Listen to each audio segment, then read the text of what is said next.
Olá, queridos! Seja bem-vindo ao Escatologia Pré-Tribulacional. Eu me chamo Júnior e no vídeo de hoje a gente tratará de um assunto muito importante para a Igreja de Cristo. Amém? Então, pegue já o seu bloquinho de notas, pegue sua caneta para anotar todos os nossos versículos que serão falados aqui e abordados. Amém? Mas antes de iniciar esse vídeo, como é de costume, eu gostaria de incentivar você que ainda não é inscrito no canal a estar se inscrevendo, ativando o sininho de notificação para você ficar por dentro de todo o nosso conteúdo. E você que já é inscrito, seja bem-vindo mais uma vez no nosso canal, compartilhe geral para o maior número de pessoas que você conhece.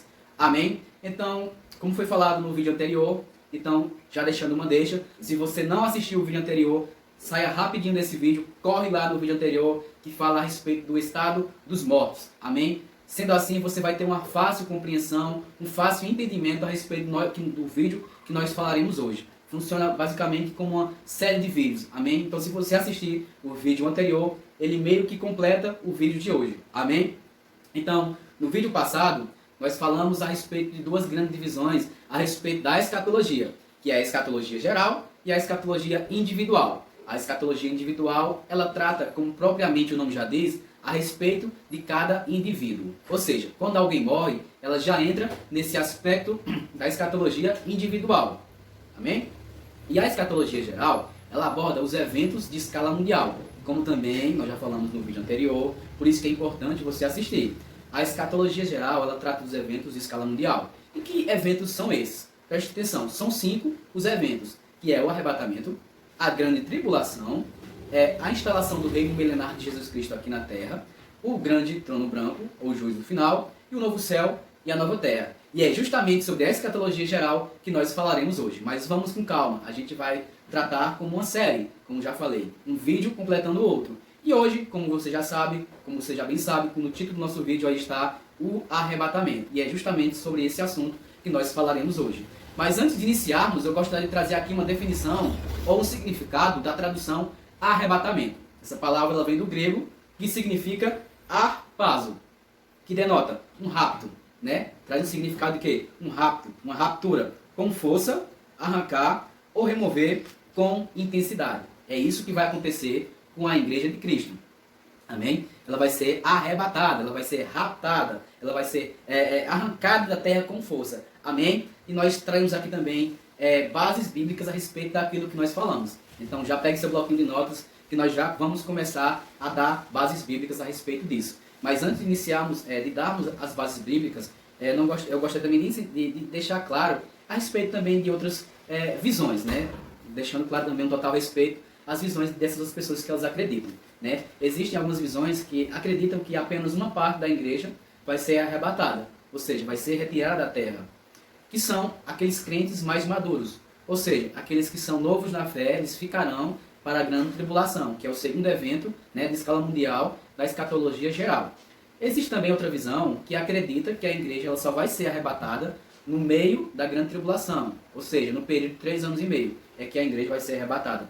E já existe outra visão que acredita que a igreja só vai ser arrebatada no final dos 7 anos tribulacional. Mas como nós somos da visão pré-tribulacional, ou você que é de outra visão, mas o canal é uma visão pré-tribulacional, nós acreditamos que a igreja ela vai ser arrebatada antes do período tribulacional. Amém? A noiva de Cristo vai ser arrebatada antes da grande tribulação. E quais são as bases bíblicas que nós podemos comprovar que a igreja de Cristo será arrebatada antes da grande tribulação? Anota bem aí no seu bloco de notas, né? A primeira base bíblica se encontra lá no livro de João, Evangelho de João, capítulo 14, de versículo número 1 ao versículo 3, que vai dizer o seguinte: não permitais que o vosso coração se preocupe. Credes em Deus, credes também em mim. Aqui é Jesus falando. Na casa de meu pai há muitos aposentos. Em algumas versões fala moradas. Na casa de meu pai há muitas moradas. Se não fosse assim, eu teria dito a vós. Portanto, vou para preparar-vos lugar. Jesus está dizendo que ele está indo para o céu preparar um lugar. Versículo 3. E quando eu me for, e vós tiver preparado um lugar, virei de novo, e vos levarei para mim, a fim de que, onde eu estiver, estejais vós também. Aqui, esse último versículo deixa claro que Jesus não faz acepção. Todo aquele que for à igreja, todo aquele que nascer de novo, todo aquele que confessar Jesus como seu Senhor e Salvador, esse versículo não diz, mas é isso que é verdadeiramente isso, ele levará para junto de si, que essa é a sua vontade. Nós poderemos também deixar aqui outra base bíblica que se encontra lá em Efésios, capítulo 5, no versículo 25 ao 27. Amém? Você pode estar abrindo comigo ou apenas notando no seu bloco de notas. Versículo 25. Marido, cada um de vós amai a vossa esposa, assim como Cristo amou a sua igreja e sacrificou-se por ela. Ou seja, Jesus Cristo, ele se sacrificou inteiramente para a sua igreja, para toda a sua igreja, não apenas para uma parte. Versículo 26. A fim de santificá-la, tendo-a purificado com lavada água por meio da palavra. Versículo 27. E para apresentá-la a si mesmo, como igreja gloriosa, sem mancha, nem ruga, ou qualquer outra imperfeição, mas santa e inculpável. Amém? Existe também outra base bíblica que nós poderíamos deixar aqui, mas para o vídeo não ficar tão longo, apenas note no seu bloco de notas, Romanos capítulo 8, do versículo 22 ao 25. Essas três bases bíblicas comprovam que a igreja de Cristo ela vai ser arrebatada totalmente, não apenas por partes. Amém? Então, avançando um pouco mais a respeito desse assunto do arrebatamento, pode surgir outras perguntas, como por exemplo, como será o arrebatamento? Como vai ser? Amém? Então, já adiantando, vamos abrir as nossas Bíblias no livro de 1 Coríntios, no capítulo 15, versículo 52. Lá vai trazer a resposta e como será o arrebatamento da igreja de Cristo. Amém? Então, no livro de 1 Coríntios, capítulo 15, versículo 52, vai dizer o seguinte, que vai ser como? O arrebatamento vai ser num momento, num abrir e fechar de olhos, ao som da última trombeta. Porquanto a trombeta soará, os mortos ressuscitará incorruptíveis, e nós seremos transformados. E também tem outra base bíblica a respeito de como será o arrebatamento. É um texto bíblico que trata como será o arrebatamento, que se encontra lá em 1 Tessalonicenses, no capítulo 4, de versículo 16 ao 17, que vai dizer o seguinte: pois, dada a ordem, com voz de arcanjo, e o ressoar da trombeta de Deus, o próprio Senhor descerá do céu, e os mortos em Cristo ressuscitarão primeiro. Logo em seguida nós, os que estivermos vivos sobre a terra, seremos arrebatados com eles nas nuvens, para o encontro com o Senhor nos ares. E assim estaremos com Cristo para sempre. Amém? Então, perdão.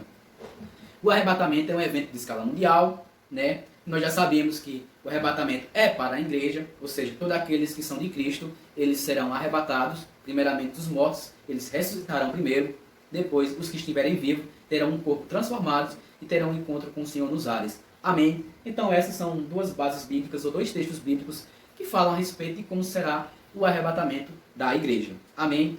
O interessante é que em 1 Coríntios, capítulo 15, 52, fala assim: no momento, no abrir e fechar de olhos, ao som da última trombeta. Porquanto, essa última trombeta ela não deve ser associada à sétima trombeta que há em Apocalipse capítulo 11, de versículo 15 ao 19. Por que nós não podemos associar a última trombeta com a sétima trombeta? Existe até uma confusão.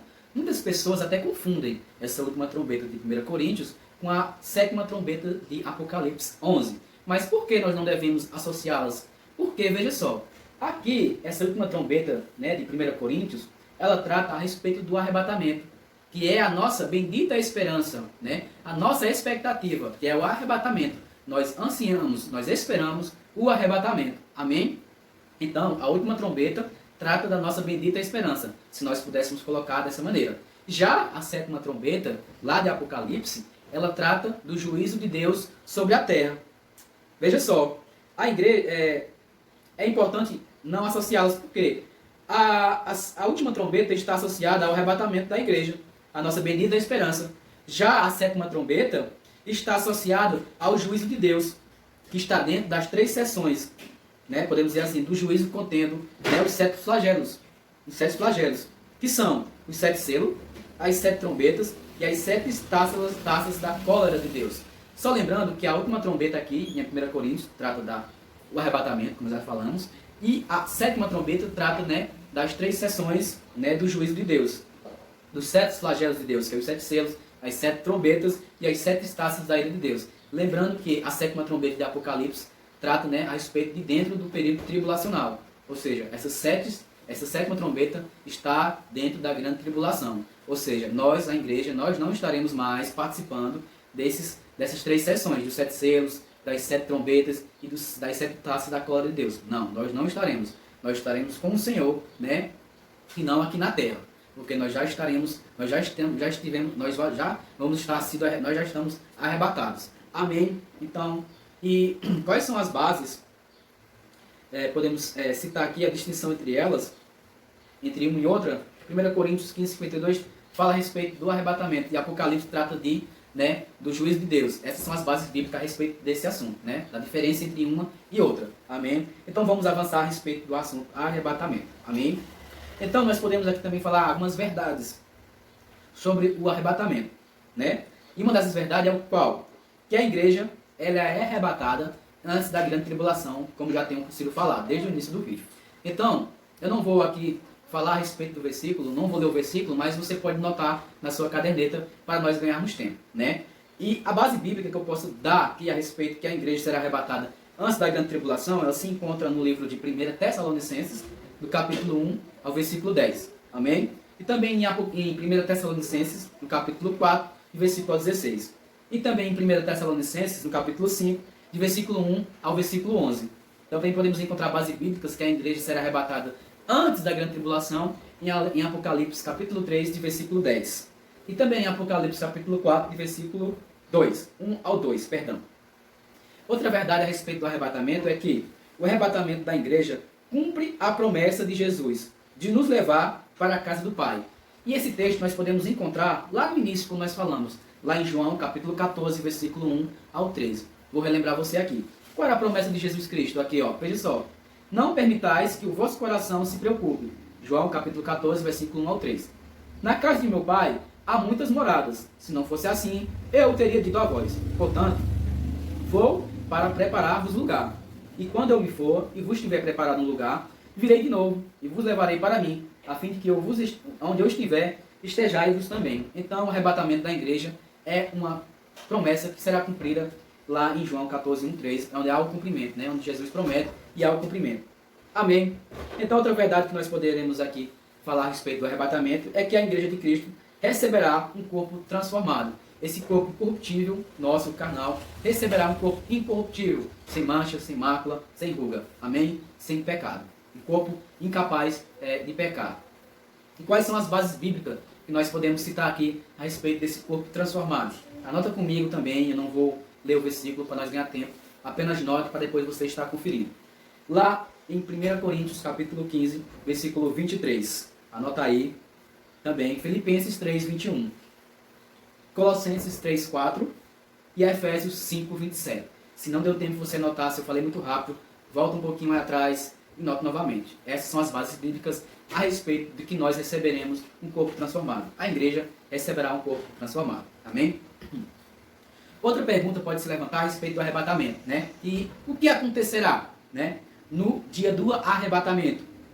E essas perguntas elas podem ser respondidas com 2 textos bíblicos que se encontram em 1 Coríntios, no capítulo 15, do versículo 51 ao 52. Eu também não vou ler o versículo para nós ganharmos tempo, mas você pode notar aí e estar lendo depois. E outro livro se encontra em 1 Tessalonicenses, capítulo 4, de versículo 16 ao 17. Aqui você encontra, né, o outro texto, né, que responde como será no dia do arrebatamento.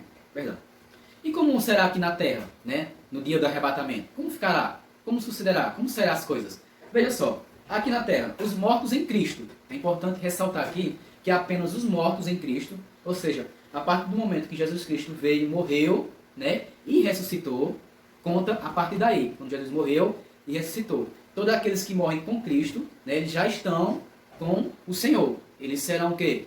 No arrebatamento, serão ressuscitados, eles receberão um corpo glorificado, né, e estará com o Senhor para sempre. E também, com base bíblica, também encontra em 1 Coríntios 15, 23 e 1 Tessalonicenses 4, 16. E os que estão vivos com Cristo, o que vai acontecer? Eles também serão arrebatados? Como será se eles estão vivos? Veja só, os que estão vivos que pertencem a Cristo eles também terão os seus corpos transformados. Os que estão vivos com Cristo receberão um corpo transformado, um corpo incorruptível. Amém? E a base bíblica para isso se encontra também em 1 Coríntios, capítulo 15, de versículo 52. Amém? Você pode estar anotando aí para estar consultando depois.